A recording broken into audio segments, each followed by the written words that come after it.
अस्सलाम वालेकुम students, welcome back to my channel. Hope so आप सब ठीक होंगे। सो आज हम डिस्कस करने जा रहे हैं अपना चैप्टर नंबर 3। चैप्टर नंबर 3 में हम बेसिकली क्या डिस्कस करेंगे कि हमारे पास फर्स्ट वीक ऑफ डेवलपमेंट का जो फर्स्ट वीक में उसमें बेसिकली ओवल्यूशन मैंने आपको बताया था कि हमारे पास ओवल्यूशन का प्रोसेस क्या है कि सेकेंडरी ओसाइट जो है वो हमारे पास अपनी सारी लेयर्स को से रिलीज़ होकर जैसे यूट्राइन ट्यूब में एंटर होगा उसको हम ओवल्यूशन कहेंगे। और इम्प्लांटेशन जो है वो दूसरा प्रोसेस है कि अगर हमारे पास फर्टिलाइजेशन हो गई है तो अब क्या होगा कि अब हमारे पास जो है इसने अटैच हो जाना है अपनी यहाँ पे यूट्राइन ट्यूब के साथ और आगे से अपनी इसने सारी फर्दर मैच्योरेशन वगैरह स्टार्ट करनी है। सो बेसिकली जो पहला हमारे पास जो पॉइंट मतलब पेज होता है और ये बहुत इंपॉर्टेंट होता है। सो बेसिकली मैं आपको यहाँ पे इसमें ये बताऊँगी, इसमें सारी समरी जो है वो मैं आपको कोशिश करूँगी यहाँ पे क्लियर करने की। इसमें फर्स्ट वीक ऑफ डेवलपमेंट में सबसे पहले जो है ओवरियन साइकिल स्टार्ट होगा। ओवरियन साइकिल्स में बेसिकली क्या होगा कि ओवरियन साइकिल जो है ये कंट्रोल होगा किस तरह, हाइपोथैलेमस से कंट्रोल होगा। ठीक है, ओवरियन साइकिल जो है वो बेसिकली कंट्रोल होगा हाइपोथैलेमस से। लेकिन अब हम बात करेंगे एट प्यूबर्टी। ठीक है, प्यूबर्टी के लेवल पे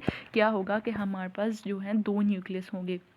ठीक है, एक हम क्या कहेंगे आर्कोइड न्यूक्लियस। ठीक है, और दूसरा क्या होगा कि हमारे पास प्री ऑप्टिक न्यूक्लियस। ठीक है, ये बेसिकली यही हमारे पास ये सारा साइकिल की बात की हुई है। ठीक है, इसके थ्रू हमें आइडिया होगा कि किस तरह हमारे पास जो है हार्मोन्स वगैरह ने किस किस लेवल पे और कितने कितने कहाँ कहाँ रिलीज़ होना है। ठीक है, तो हमने क्या डिस्कस करना है कि ओवरियन साइकिल में प्यूबर्टी के लेवल पे एक हमारे पास होगा आर्कोइड और दूसरा हमारे पास क्या होगा प्री ऑप्टिक साइकिल। दो न्यूक्लियस होंगे आर्कोइड और प्री ऑप्टिक। ठीक है, बहुत ज़्यादा इंपॉर्टेंट है, आपके वाइवा के क्वेश्चन के लिए पूछा जाता है कि ओवरियन साइकिल क्या है। तो ठीक है, अब जो है बेसिकली प्री ऑप्टिक न्यूक्लियस जो है तो इतना नहीं इसमें हेल्प करता, लेकिन आर्कोइड न्यूक्लियस जो है वो ही यहाँ पे इसमें बताया हुआ है कि आर्कोइड न्यूक्लियस जो है जो इसने क्या करना है सिक्रीट जो है वो केमिकल्स रिलीज इसने सिक्रीट केमिकल्स करने हैं। उन केमिकल्स को हम क्या कहेंगे गोनाडोट्रोफिन रिलीजिंग फैक्टर्स। ठीक है, इस केमिकल्स को क्या कहेंगे gonadotrophin GNTPR gonadotrophin releasing factor. ठीक है,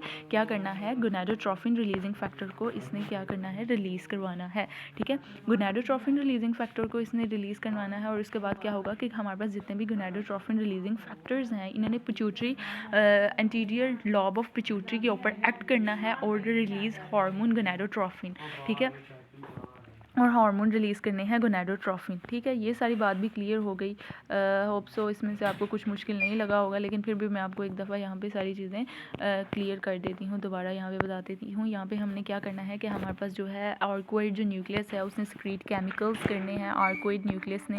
उसके बाद जो है उसने गोनाडोट्रोफिन कौन से केमिकल रिलीज़ करने हैं गोनाडोट्रोफिन रिलीजिंग फैक्टर। ठीक है, गोनाडोट्रोफिन रिलीजिंग फैक्टर ने पिट्यूटरी लॉब के ऊपर anterior lobe of the pituitary के ऊपर एक्ट करना है। उसके बाद उसने हमारे पास जो है दो हार्मोन रिलीज़ करने हैं, उनको जो गोनाडोट्रोफिन कहलाएंगे। उसमें से एक का नाम है FSH और दूसरे का नाम क्या है LH। अब ये FSH और LH ने बेसिकली क्या करना है ओवरियन साइकिल को ही कंट्रोल करना है। ठीक है, ये बात होगी एक। और दूसरा यहाँ पे मैं आपको एक और छोटी सी चीज़ बता दूँ कि बेसिकली जो वो किस तरह कंट्रोल करेंगे ओवरियन साइकिल को।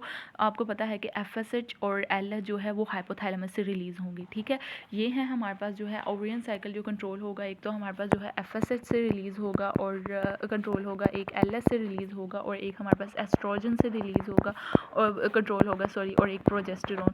एस्ट्रोजन जो है ये हमारे पास जो हमने डिस्कस किए थे कि हमारे पास थीका इंटरना और ग्रेन्युलोसा लेयर थी ना। ठीक है, ये हमने पढ़ा था प्राइमरी oocytes और ये हमारे पास जो है जोना पेलुसिडा ये ग्रेन्युलोसा लेयर सेल थे और ये थीका इंटरना था और थीका इंटरना इन दोनों की वजह से हमारे पास जो है एस्ट्रोजन रिलीज़ होना है और प्रोजेस्टेरोन जो है वो कॉर्पस ल्यूटियम से रिलीज़ होगा। ठीक है, ये सारी चीज़ें हम बाद में देखते हैं कि ये सारी चीज़ें क्या हैं। ठीक है, ये एक सारा अब यहाँ पे प्रोसेस है जो मैंने आपको बता दिया है। ठीक है, इसमें और तो कुछ भी मुश्किल नहीं है जो आपको मुश्किल लगे।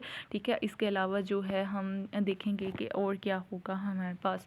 ठीक है, अब हम देखेंगे ओवल्यूशन का प्रोसेस। अब ओवल्यूशन का प्रोसेस बेसिकली क्या होगा कि हमारे पास FSH और LH के इन्फ्लुएंस के अंडर ही होगा ओवल्यूशन का प्रोसेस। ये तो आपको अच्छे से पता है। सो स्टूडेंट्स, अब आप यहाँ पे देखें कि हमारे पास हाइपोथैलेमिक इम्पल्सेस आई थी। यहाँ पे हमारे पास जो है आर्क्यूएट ने हाइपोथैलेमस इम्पल्सेस के थ्रू जो गोनाडोट्रोफिन रिलीजिंग फैक्टर्स ने एंटीरियर लॉब के ऊपर एक्ट किया, गोनाडोट्रोफिन रिलीज़ कराया FSH और LH। ठीक है, इन्होंने हमारे पास जो है आगे काम किया। FSH ने क्या करना था, आपको पता है कि हमारे पास मैच्योरेशन फॉलिकल की जो ऊपर वाली लेयर्स थी उनको सबको मैच्योरेट करवाना था। ठीक है, अब LH ने एक तो एवोल्यूशन करवाई थी, दूसरा हमारे पास जो है इसने क्या करवाना था कि कॉर्पस ल्यूटियम वाला सारा प्रोसेस जो है ये देखें कॉर्पस ल्यूटियम को इसने सारा LH ने कॉर्पस ल्यूटियम में भी हेल्प करना है। ठीक है, उसके बाद जो है हमारे पास जो है डिजनरेशन हो जाएगी ऑफ कॉर्पस ल्यूटियम।